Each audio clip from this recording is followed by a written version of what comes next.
Hello again, and welcome to the Greg Struss Show. I'm Greg Struss, coming to you almost live and direct from Cable Television City here on the west side of Chicago, and I am grateful that you're tuning in tonight for what will be another outstanding program. Now, how do I know this? I just feel it, because you know what? The juices are flowing.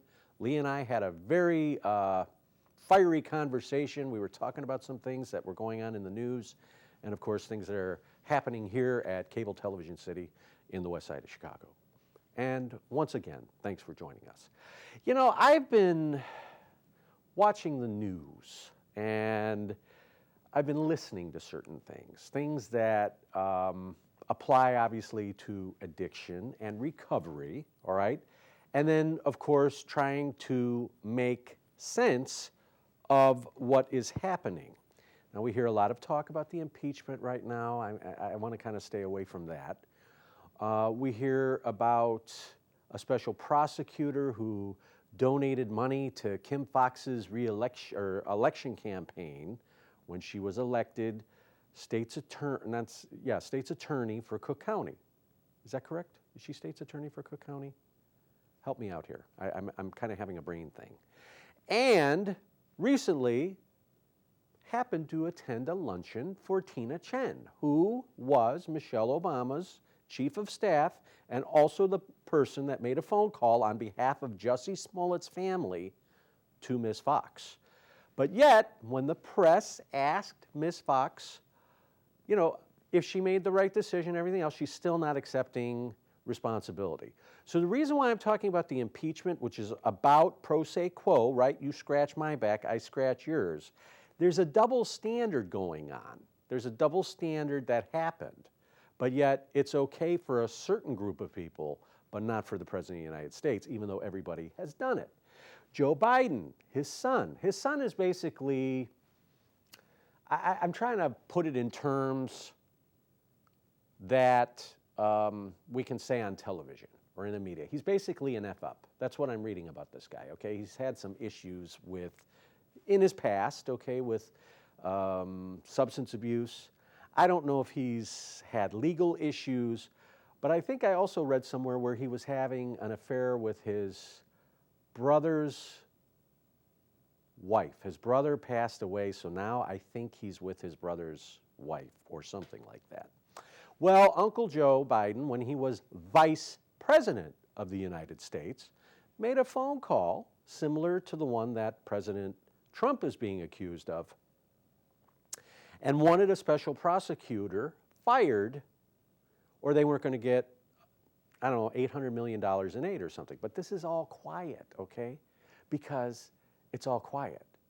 It's quiet because, you know, the media is pushing for Uncle Joe to stay in the race, I think, even though they don't want Uncle Joe Biden to be the next president, because why? He's old, he's white, and he doesn't really represent now and the movement that's going on. I call it the bowel movement because, quite frankly, none of it makes sense to me. It's like you're spinning, and that's what I want to talk about tonight, spin. When we talk about spin, it's about controlling a message, getting in front of a message, and also manipulating the public into believing a certain way by promoting facts or alternative facts, as Kellyanne Conway said several years ago after President Trump took office. And it's just ridiculous, like the level of vitriol and the excusing of bad behavior. Like, it doesn't matter that you don't care about, I'll give you another example, like Eddie Johnson. He's a superintendent in Chicago. And he was caught in a situation recently where he was slumped over behind the wheel of his car on the way home. We'll put two and two together. Yes, Eddie Johnson's had some health issues. I believe he received a kidney transplant, probably has other things going on. You know, the stress of the job, but he was slumped over behind the steering wheel of his car. Now, imagine the police officers that have to pull up, or that manage to pull up behind him in Chicago. Like, he's the top cop. Do you want to go anywhere near that? That's a political firestorm. So you're going to write your boss a ticket for a DUI, if that was what the case was, because a little while later it came out that he had a couple drinks and happened to slump over behind the steering wheel of his car. Yeah, it could have been medication. I don't know. With a kidney transplant, it's probably not a good idea to be drinking alcohol with that, but that's not my call. And you know what? Sometimes people make a bad judgment. I don't think people should be punished for making a bad judgment, but when you're in an office situation like that, where you are in charge of an entire division, you're not the chief of a precinct, you're in charge of the whole kit and caboodle, as we say. It's kind of like the network. He's in charge. He's like the president of the entire agency. He comes out and says he's not going to attend a meeting with the President of the United States because he, on a personal level, doesn't believe it. So how is that okay for a public figure who's elected, he's not elected, but the mayor's elected, appoints the superintendent, and then the superintendent decides that he's not going to attend a police industry meeting with the President of the United States. I don't know how that's okay. I don't think it's good form. I don't think it's good politics. But it's different for him, and he got away with it. Now, in the past, if somebody did that to another president, let's take, for example, President Obama. If somebody did that to President Obama, what would it have been? People would have been crying about racism. Or people would have been crying, oh, they don't like him because of this or because of that. But yet, when it comes to President Trump, it's a totally different story. And I am not buying it. I'm not. I'm not going to buy it anymore. And I think it's just double standards. I think it's manipulation, and it's all spin based on what? They don't like the guy, and who knows what's going on.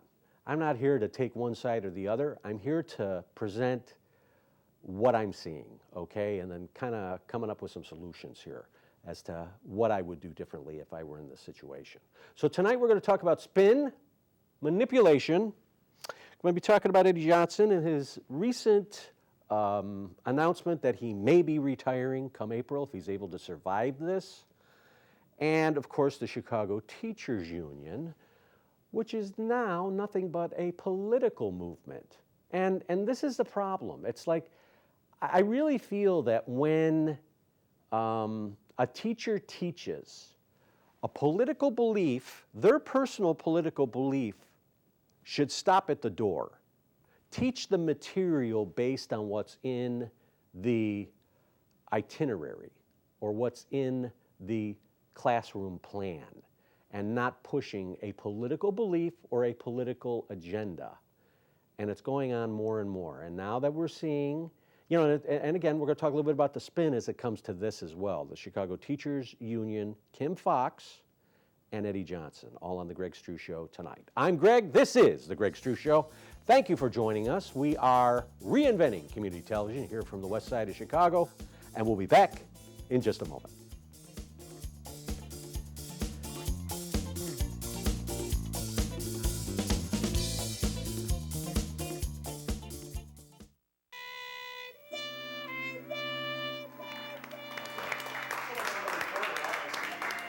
We enjoyed this so much last week that we decided we wanted to be in the TV. And you can be up there and die like we did. Okay. Live via satellite. Live via satellite. Okay. Eb, tell us about Kung Fu.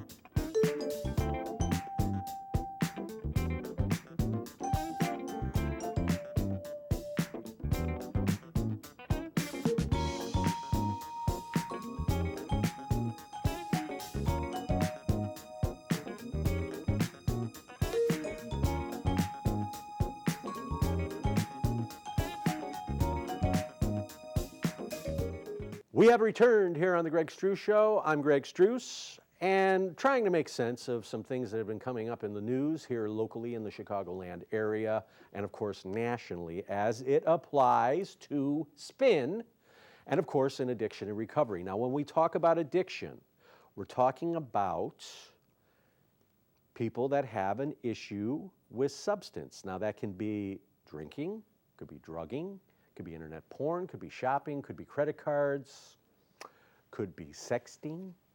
Another great story about sexting that I think we need to talk about as well, which we didn't talk about in the lead. There is a famous, I shouldn't even say a famous, and I don't even give his name because I like him. I think he made some bad judgment calls, and I don't believe that somebody should lose a career based on some bad judgment calls in their personal life. So this individual is a news anchor on a Chicago station, and he was involved in a relationship with 3 women, where one of the women allegedly revenge texted porn, okay, a picture that was sent to this individual whose other girlfriend may have retrieved it from his cell phone and then retexted it back to the original sender. So the individual wanted to get an order of protection against the news anchor, who has since been suspended without pay and probably fighting for his professional career at this point. Now, I don't know about you if you've used dating sites. I certainly have. And more often than not, the conversation comes to, can you send me some pictures? So, you send some pictures. But I don't send those kind of pictures. I send pictures of my face. Maybe I send a picture of a wide shot. But I'm not sending naked pictures or not sufficient for work pictures. Why? Because of this. All right? In the public eye, and I'm not saying I'm in the public eye, but if I identify as a media guy, then I need to act like a media guy, because whatever I do at this level, I'm going to be doing at the next level. And if I'm not keeping my image clean at this level, am I going to be keeping my image clean at that level? And when we work for the man, we work for the company, okay, because it could be the woman, it could be the man, it could be the transgender, it could be anybody who's the boss. All right, we're working for the man. It's an old saying. It doesn't mean anything other than we're working for someone, and that person, he or she, are in charge. And if we make them look bad and we make the company look bad on our personal time, when we're so identified with the brand, we're going to be punished for that. All right, there was a football player who was called out on his tackling. I forget what, I don't know if it was on the Browns, young man. And there was a Fox broadcaster who said that this individual's tackling was a joke. Well, the guy didn't like it and went off on him and basically threatened him, and he called him a cracker.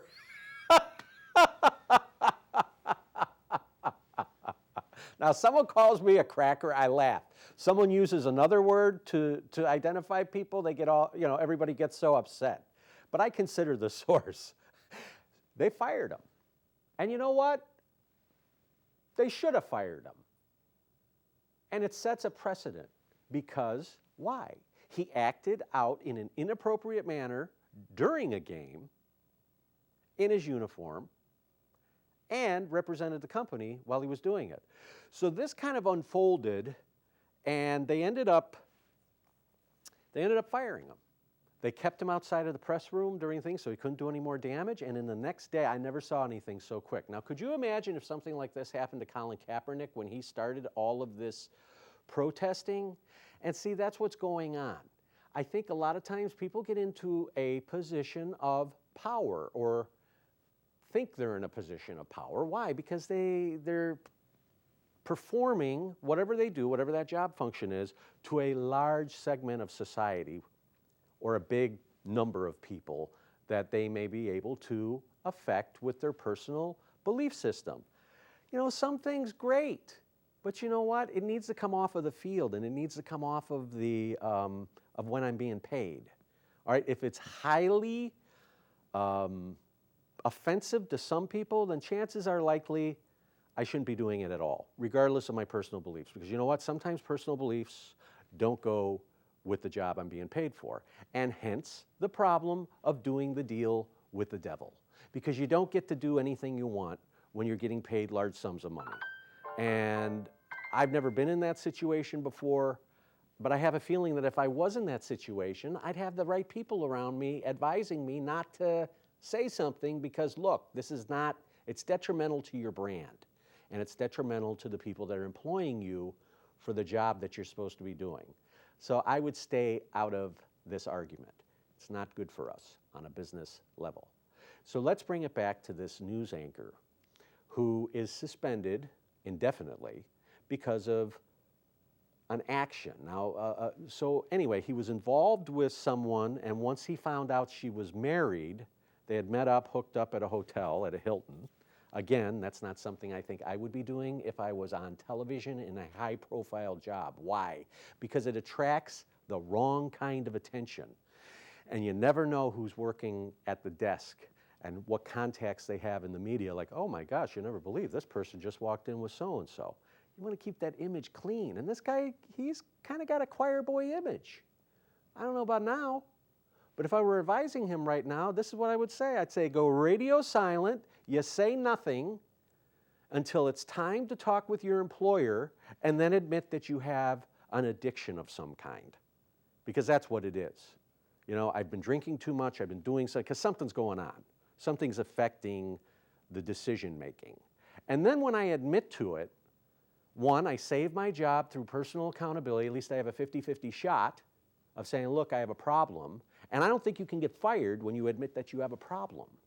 Now you have to take it to the public and say, look, I'm sorry you guys had to read about this. It wasn't really what it was. This is somebody I met. I found out they were married. I stopped the relationship. Somebody found out about it. I was seeing some other people because I'm single. I'm not married anymore. I'm divorced. I have a child. Okay? I'm free to play the field. However, I used bad judgment because of my position that I'm in. I should have thought about some things first, and I didn't. So maybe this is a teachable lesson for all of us as men, right? As men, that we need to be gentlemen. And we need to think about our what? Livelihood and our careers. And all for a piece of you-know-what, regardless of what we're into. You know, when we're chasing after sex, is sex more important than our money? Is sex more important than our livelihood? Is sex more important than our name? Is sex more important than our brand that we've spent half our life working on? I don't know about you. I'm thinking to myself, you know what? I'm sitting here in the studio for the last 7 years talking about a lot of different things, and I think to myself, you know what? If I were, those are things I would not do. I wouldn't do it in my current job. There's just things you don't do in your current job. You don't mess around with customers, I don't think. And you don't do certain things in your neighborhood where you sleep. And I guess I've been hypersensitive to it, but it all makes sense to me now. Because if I'm chasing after the tail, right? If I'm chasing after what it is that I'm interested in at all costs, I'm not really using my head. I'm not thinking about my future. I'm thinking about what? A few moments of what Buddy Hackett would say, connubial fulfillment. And is that few seconds worth throwing away an entire livelihood or career that I've worked towards, that I've strived towards, that I've sacrificed for, all based on a couple of bad decisions? And let's face it, technology is not good to us when we don't use our common sense. And that's it. All of these issues in society right now are based on what? Common sense.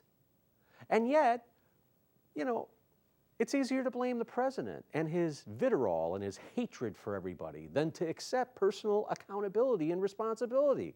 And that's what's it. That's it. So if I were the news anchor and I'm advising him, I would say, look, you got to come out in public when this starts heating up a little bit more, coming to a close with your court stuff, or that juicy nuggets are starting to be released, and saying, look, I made a bad judgment call, okay? I went through a horrible divorce. I've been lonely. I've been working my rear end off, and I wanted a few minutes to, and I wanted to meet somebody. And maybe this wasn't the person I should have been with. But as soon as I found out that they were married, I called it off. Because I don't want to be in that situation. Because why? It makes me look like I'm what? A player. But it's okay for a man to be a player, but it's not okay to fool around with someone that's married. It isn't. And here's the other thing. If someone is cheating on them with me, if they're cheating on their husband with me or their whatever, they're going to cheat on me too, because a leopard never changes their spots. I can speak to that, okay? But anyway, we've talked about spin. We've discussed technology and how it's not good to us. and come up with a solution for the news anchor that's sexting that may have lost his career or is in the process of losing his career in Chicago. And I don't think somebody should lose their career based on, that he has to accept all the responsibility in this, because it takes two to tango. It really does. And I love how someone says that they're the victim of something when they are the ones that are stepping out on their husband. And then, when it's called off, are upset that someone has virtue and respects the marital construct, or the construct of marriage, as they say. All right, those are just my points for now. Anyway, we'll return in just a moment here on The Greg Struss Show. Thanks for joining us.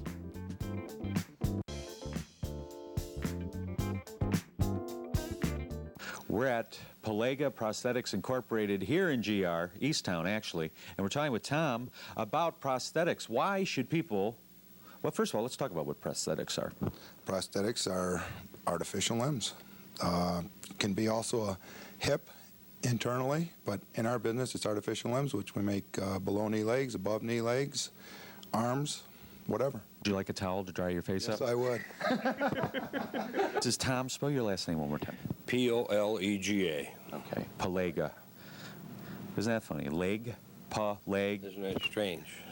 No connection, it just worked out that way. Now over here, we take a look. We have some, what is this considered? This is considered This is considered an above elbow prosthesis. It's myoelectrically controlled, which means? which means it has some electrodes inside here that with her muscle control, she makes the hand open and close with a motor and a battery that's installed inside the arm. If she was to use a body-powered arm, she'd have to supply all the energy, where this does it for her. Tom, the process begins by Us actually taking a cast of the patient. We work by a doctor's prescription, I believe it's. Do you ever have a casting agent come in here? Not yet. This is a flex foot. Well, the flex foot is built for running, storing energy, very strong. Person wearing this supposedly uses less energy. Most people can get by with this, but you're very active, use a flex foot.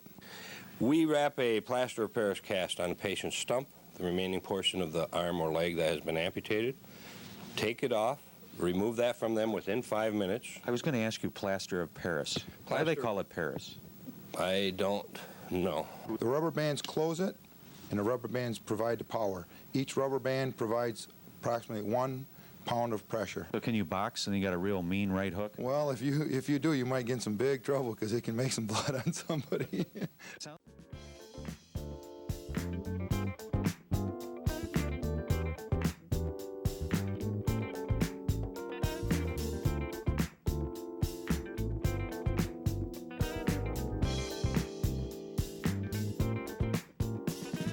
So Eddie Johnson, the superintendent of the wonderful Chicago Police Department, was discovered slumped over behind the wheel of his car several weeks ago in the middle of the night. A couple of officers, I believe on patrol, came up upon him, and he was able to make it home on his own accord. Of course, the next day, things start coming out, and now, several weeks later, he admits to having had a few drinks, or so he thinks. So he announced that he went on a vacation with his family, I believe to England, for a Bears game, because the Bears were playing over there. And he came to realize, after all of this, that he had not been spending a lot of time with his family and what he sacrificed for the job. And let's face it, a lot of men, a lot of women sacrifice family for their careers. And there's a price to pay for that. There really is.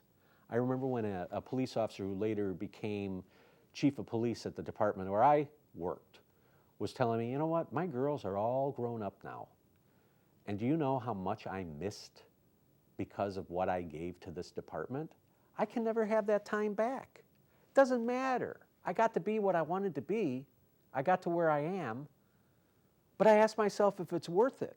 My girls are all grown up now. I don't get to see them as teenagers anymore. They're grown women and now they have kids. Well, now he's a grandfather and is able to spend time with his grandchildren. But I understand that, and especially in police work. And what we never got credit for as dispatchers or telecommunicators is that we worked the same hours. So there was like an us versus them kind of thing that kind of came into play, and it really was ridiculous for some people because it's like, look, I'm here with you. We're essentially working the same hours. We're doing the same, you're doing a different function than I am, and of course the cops were always more important than dispatchers, but if you don't have the information and you don't have the direction of travel and you don't have good people behind that microphone and behind that telephone, then it's all for naught.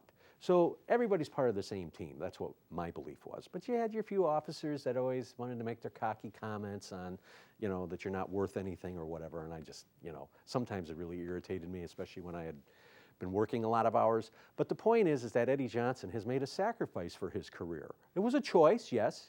Got together with his family, but don't you find it kind of strange that all of a sudden now that he got pulled over, now that he is found in a political dilemma, that all of a sudden he realizes during that one vacation with his family that perhaps he's given too much to his career? Sometimes we need that one moment to say that. I don't know, I can't speak for him. But I have a feeling he's going to be gone very soon, even though he's supposed to hit his 30-year mark about 6 or 7 months from now. We'll see what happens, because usually when people are getting ready to step down, it's like a week or two before they get ready to step down. But I have a feeling there's going to be a push to get him out simply because of the political environment. And I don't know, maybe he'll get a pass on that. So where does the spin come in? He is what? Trying to get ahead of the message. This is my this is my spin. It's the manipulation. Like, I'm really, before I got in trouble or before this became a case, I really wasn't thinking about retiring, but now I'm ready to retire. And so then the part of the public can say, oh, you know what, he's tired, he's put in 30 years, he's ready to go. And all of which may be true. Who knows? But I highly doubt it.